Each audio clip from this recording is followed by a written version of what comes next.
प्रणाम। ओम नमः शिवाय। दोस्तों, आप सभी को विमेंस डे की बहुत बहुत शुभकामनाएं। जैसा कि आपको पता है, नारी एक शक्ति है, नारी ही सब कुछ है, नारी ही सर्वत्र है। वो माँ है, वो करनी है, वो जगत जननी है। लेकिन आपको पता है क्या शास्त्रों में स्त्री के सम्मान को लेकर क्या कहते हैं? तो आइए जानते हैं स्त्री का सम्मान के बारे में, शास्त्रों के एक छोटे से वृतांत के बारे में। सप्तऋषियों में एक ऋषि भृंगु थे। वो स्त्रियों को तुच्छ समझते थे। वो शिवजी को गुरु तुल्य मानते थे, किंतु माँ पार्वती को वो अनदेखा करते थे। एक तरह से वो माँ को भी आम स्त्रियों की तरह ही असाधारण और तुच्छ ही समझते थे। महादेव भृंगु के इस स्वभाव से चिंतित और खिन्न थे। एक दिन शिवजी ने माता से कहा, आज ज्ञान सभा में आप भी चलें। माँ शिवजी के इस प्रस्ताव को स्वीकार किया और ज्ञान सभा में वे शिवजी के साथ विराजमान हो गए।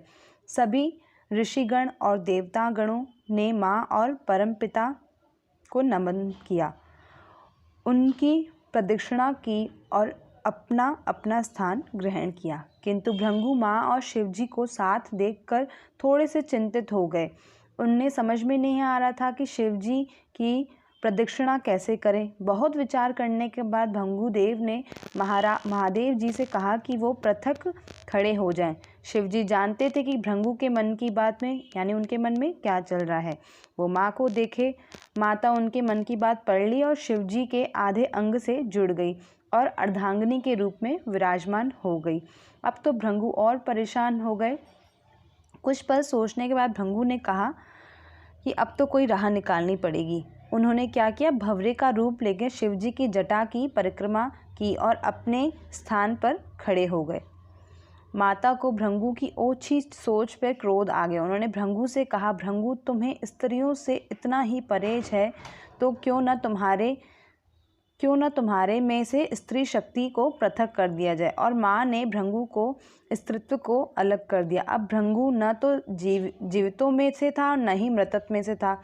उन्हें अपार पीड़ा हो रही थी। वो माँ की क्षमा याचना करने लगे माँ से। तब शिवजी ने माँ से भृंगु को क्षमा करने को कह दिया। माँ ने उन्हें क्षमा भी कर दिया और बोली, संसार की शक्ति स्त्री के बिना कुछ भी नहीं है। स्त्री ही शक्ति है। बिना स्त्री के प्रकृति भी कुछ नहीं है और उसमें पुरुष भी कुछ भी नहीं है, क्योंकि पुरुष को स्वयं जन्म देने वाली ही माँ है।